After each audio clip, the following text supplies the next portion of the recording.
Well, good morning, everybody. It's the end of a week. I hope you're looking forward to worshiping Jesus Sunday and that you are already inviting people to come to church with you. Remember, 3 prayers that you are to pray every morning. Start your day this way. God, today, will you give me opportunities to have gospel conversations? Give me opportunities to invite someone to church. God, today, give me the courage and boldness to speak, to talk to people when those opportunities are there. And God, here's the people I'm praying for today by name. God, I'm praying for Joe. I'm praying for Susie.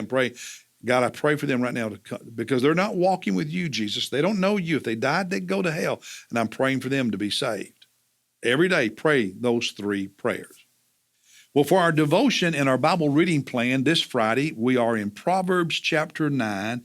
And at the top of my journal, I wrote, wow, what a proverb. I love Proverbs chapter 9. There's this contrast, if you will, between wisdom and folly or foolishness, a contrast between those who want to learn the wisdom of God and those who don't, who are satisfied with what they think. Wisdom in this chapter is described as this beautiful mansion that has a banquet, and you are being invited to sit down and eat. Look with me at verses 1 and following. He says, wisdom has built her house. So it's this image of wisdom personified as someone who builds a house, a mansion. She has hewn out her 7 pillars. She has prepared her food. She has mixed her wine. She has also set her table. And she has sent out her maidens. She calls from the tops of the heights of the city, whoever is naive, let him turn in here. To him who lacks understanding, she says, come, eat of my food and drink of my wine I have mixed. Forsake your folly, live and proceed in the way of understanding. Beautiful, beautiful verses. Wisdom is this person that has built a beautiful house with a banquet, and you're invited. She's saying, come and eat of God's wisdom. It's beautiful and it's abundant and it's available to you.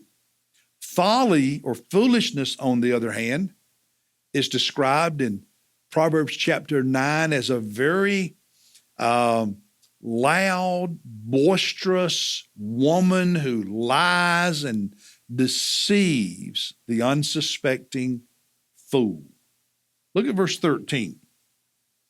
The woman of folly. So like wisdom is a woman who builds her house and invites people to a banquet. Foolishness or folly is a woman who is boisterous, loud. She is naive and knows nothing. You ever known somebody who they talked a lot, but they didn't know anything they were talking about? Had an opinion on everything, but were wrong on everything. That's foolishness. That's folly. She sits at the doorway of her house on a seat by the high place of the city, the place of business, and like the old town square where everybody showed up. Verse 15, calling to those who pass by, who are making their paths straight. Whoever is naive, let him turn in here. You're walking the right way, but you listen to folly, you listen to foolishness, and you turn down a different path. To him who lacks understanding, she says, stolen water is sweet, and bread eaten in secret is pleasant. She's lying, deceiving. But he who does not know that, but he, the one who turns into the folly, the foolish woman who listens to her, he does not know that the dead are there, that her guests are in the depths of Sheol, the grave. Very, very different. Folly leads to death. Wisdom leads to life and to the truth of God. And people listen to one or the other. You listen to one or the other. I listen to one or the other. Now, there are moments we hear both, but the truth is, for most of us, we're listening to one more than we are listening to the other. It's a choice we make. And some want to know the truth of God, the wisdom of God, and so they are teachable. Others do not want to know the truth of God, do not want to know the wisdom of God. And how does that show up? They're unteachable. They're unteachable. They already know it all. There's an arrogance. They know it all. They're not teachable. Verses 7 and following. He who corrects a scoffer gets dishonor for himself. And he who reproves a wicked man gets insults for himself. Do not reprove a scoffer, or he will hate you. Reprove a wise man, and he will love you. Give instruction to a wise man, and he will be still wiser. Teach a righteous man, and he will increase his learning. See, some people are teachable, others are not. Others want to learn the wisdom of God and live by it. Others, no, they already have their answers. They know better than you. They know better than the Word. They know better than God. They're not teachable. And here's the thing. You cannot teach a person who is unteachable no matter how much you try. Verse 7, he who corrects a scoffer gets dishonor for himself. I spent some time really reflecting on that, and I actually did a little study in the Hebrew on this. A scoffer, someone who mocks, people who mock the faith, who mock the Bible, who mock you because you live for Jesus. And you try to correct them. And the Bible says what you get in return is dishonor or insults. It's actually the Hebrew word for blemish, like when you would take an offering to be sacrificed, that animal was to be unblemished, spotless. It's almost as if he's saying when you try to argue with a mocker or scoffer, you end up getting scarred. You end up getting damaged. He who reproves a wicked man gets insults for himself. The Hebrew word there literally means shame and disgrace. Now, he's saying you can't teach a person who's not open to learning. They will just attack you.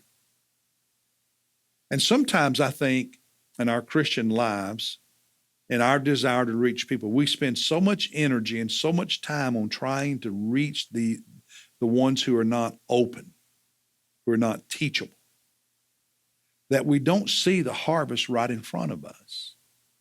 Jesus said the harvest is plentiful, but the workers are few. See, I think one reason the workers are few is because we're not out here in the field that is ripe unto harvest. Sometimes we spend so much energy and so much time on the obstinate that we don't even see the people in our lives who are open, who are teachable, who want to know Jesus maybe. Now, with the others, the scoffer, the mocker, I'm not saying we totally ignore them. Yes, we are to pray for them. We are to love them. We are to serve them. We are to talk with them. We are to share the gospel with them. But sometimes we can get so zeroed in on one or two or three people who just have no interest that we spend all of our prayer, all of our invites, all of our energy there. And over here, we don't even see people that God has brought into our lives who are teachable, who are open. So keep praying for the obstinate, but reap the harvest of those who are teachable. Because I'm telling you, they exist. We just don't always see them because we're looking at the wrong field. That's something for you to pray about. And maybe, just maybe, the names you pray for every day, maybe you need to add a couple of different names. Maybe you need to ask God to help you see the fields that are white unto harvest. Because over here, the stubborn person has so blinded you, you don't see the ones in your world who are open and teachable. Start looking that direction, and you'll be glad you did. Hey, I'll see you Sunday in church. Bring somebody with you. Get up early. Make it on time. And then Monday, we'll jump back into our Bible reading plan, back in the book of Genesis. We'll be looking Monday at Genesis chapter 41. God bless you. Have a great weekend, everybody.